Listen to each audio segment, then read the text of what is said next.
Hello, আমরা চলে আসছি বাগেরহাট খুলনা যেতে যেতে। আমার এবং এনায়েতের মধ্যে কে ফিট এটা আমাদের দেখলেই বোঝা যায়। আমরা এখন আছি খুলনা ইউনিভার্সিটিতে। পদ্মা সেতু টাইপ বই কেউ পড়ে না, সো এখন দুনিয়া। হ্যালো, হাই সবাইকে। আমরা আজকে যাচ্ছি খুলনা, ভোরবেলা উঠছি। এই মুহূর্তে আমরা আছি গোপালগঞ্জের, একটু পরে পদ্মা সেতু টেতু সব পার হয়ে আসছি। খুলনা যাব, কুয়েটে ইভেন্ট আছে, এছাড়াও হাবিজাবি কাজকর্ম করব, খাবার দাবার খাবো, একটু ঘোরাফেরা করব। আমার সাথে সাদমান আছে এবং এনায়েত আছে, ওদের সাথে একটু পরে দেখা হবে আপনাদের। চলেন দেখা যাক খুলনা কেমন হয়।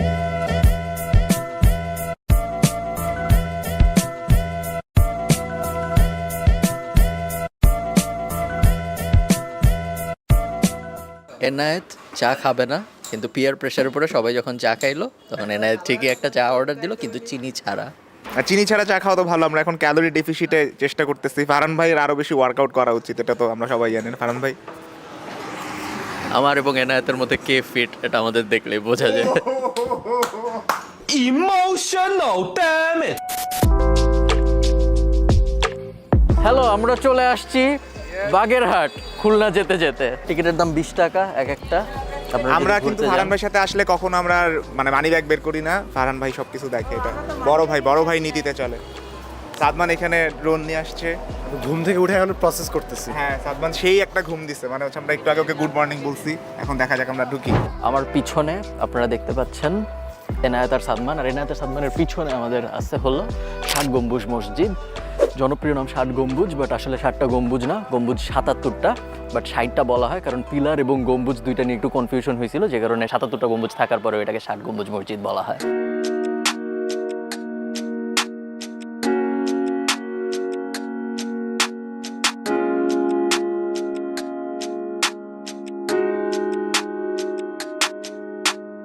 এই জিনিস যিনি বানিয়েছেন ওনার নাম হলো খান জাহান আলী, এবং উনি টার্কি থেকে আসছিল অনেক দিন আগে। এটা প্রায় 600 বছরের পুরানো একটা জিনিস, এবং টার্কি থেকে উনি এখানে এসে বাগেরহাটে এসে উনি সুন্দরবনের গভর্নর ছিল।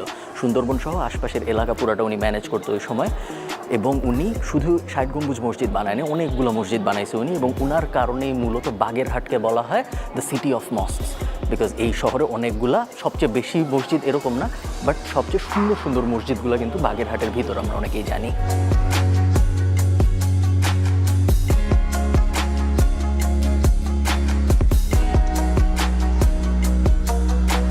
আমরা এখন আছি খুলনা ইউনিভার্সিটিতে। আমার পিছনে আপনারা দেখতে পাচ্ছেন খুলনা কিন্তু 3rd লার্জেস্ট ইকোনমি বাংলাদেশের, আপনারা অনেকেই জানেন না। এবং খুলনার পারচেসিং পাওয়ার 95 বিলিয়ন ডলারের মতো, ঢাকার 400 বিলিয়ন ডলার, কম্পেয়ার করার জন্য আমি বলতেছি। এবং খুলনার ব্যাপারে আরেকটা মজার ইনফরমেশন হলো, খুলনা কিন্তু 1947-এ যখন ভারত পাকিস্তানের বিভাগটা হচ্ছিল, খুলনা প্রথমে ভারতের সাথে থাকতে চাইছিল, এবং এটা নিয়ে পরে অনেক কাপঝাপ হাউকাউ হয়, এবং শেষ পর্যন্ত মুসলিম লীগ এবং আরও অনেক হস্তক্ষেপের পরে খুলনা শেষ পর্যন্ত পাকিস্তানের সাথে যায়, যে কারণে আমরা এখন খুলনা পাইছি। নাহলে খুলনা আসলে ইন্ডিয়ার একটা পার্ট হয়ে যেত। আমরা চলে আসছি কুয়েটের ভিতরে। সাদমান আর এনায়েত ব্যাডমিন্টন খেলতে চায়, এই কারণে আমরা ব্যাডমিন্টন কোর্টের এদিকে আসছি। কুয়েট খুবই সুন্দর, যতটুকু পর্যন্ত দেখলাম, খুব বেশি যে দেখছি তা না। ইভেন্ট শুরু হওয়ার সময় মোটামুটি হয়ে গেছে, সো ব্যাডমিন্টন হাবিজাবি করে আমরা ইভেন্টে চলে যাব। আপনাদের সাথে আমার দেখা হবে হয়তো ইভেন্টের ভিতরে।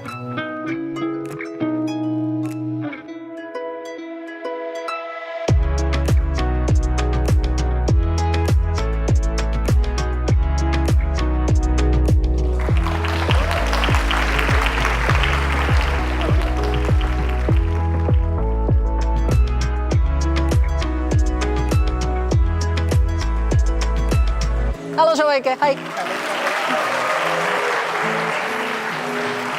Thank you, thanks.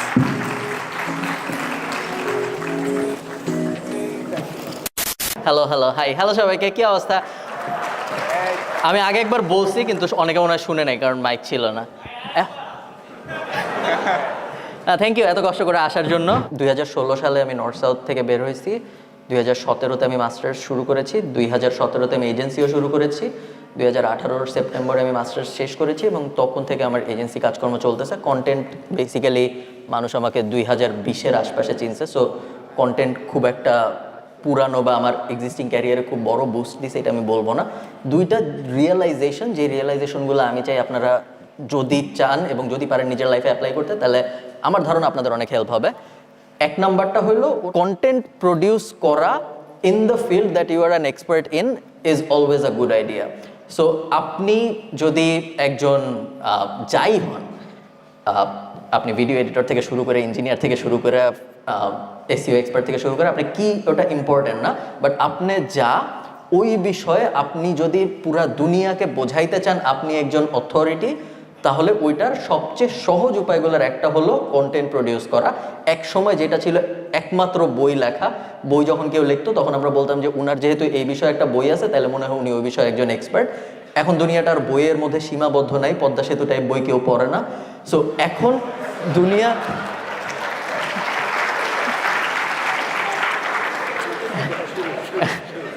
এখন মেইনলি আপনার যেটা করতে হবে, আপনার ভিডিও বানাইতে হবে না, বাট আপনার কোনো না কোনো ফর্মে কন্টেন্ট বানাইতে হবে আপনি যেই ব্যাপারে এক্সপার্ট ওই ব্যাপারের উপরে।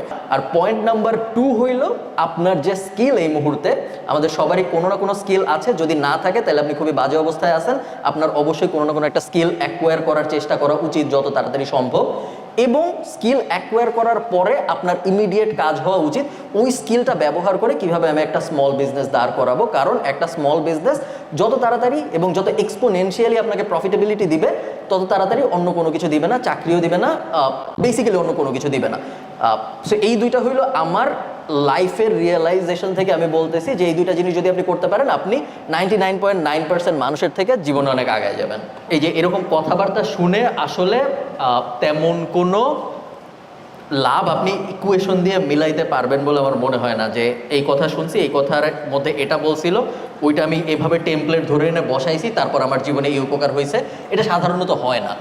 কথাবার্তা আপনাকে একটা জেনারেল আপলিফট দেয় এবং এই পুরা বাজটা সারাউন্ডের মানুষজনের কথাবার্তা, উনি কি করছে এটা জানা, উনি করছে এটা জানা, আমাদের কয়েকটা বিষয় কয়েকটা মতবাদ, সব কিছুর হাবিজাবি নাগেটস দেয় যেগুলো হয়তো কোনো না কোনোভাবে আপনাকে কোনো না কোনো জায়গায় হেল্প করবে, নাও করতে পারে, বাট হোপফুলি করবে।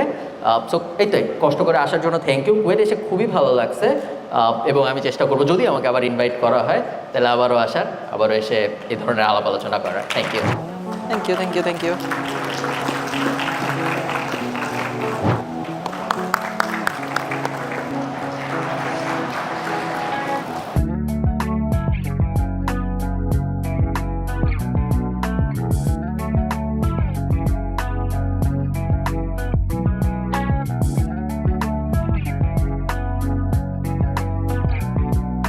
ওকে, আমাদের ইভেন্ট শেষ, এখন আমরা ঢাকার পথে ফেরত যাচ্ছি। এখন সময় 11টার কাছাকাছি, আমাদের ঢাকা পৌঁছাইতে হয়তো 1টা বা 2টা হয়ে যাবে। ইভেন্ট ভালো হয়েছে, খুলনা বেশ মজার ছিল। এনায়েত, সাদমান, কিছু বলার আছে? আজকে আমার দিনটা অনেক সুন্দর কেটেছে, আমি সারাদিন অনেক ভালো ভালো কাজ করেছি, এই জন্য আমাকে পুরস্কৃত করা হবে। খালিদ ফারহান ভাই বলছে পিছনে গাড়িতে অনেক টাকা পয়সা আছে। Sadman? Alhamdulillah for everything. Thank you so much for watching. Allah Hafiz. Bye bye.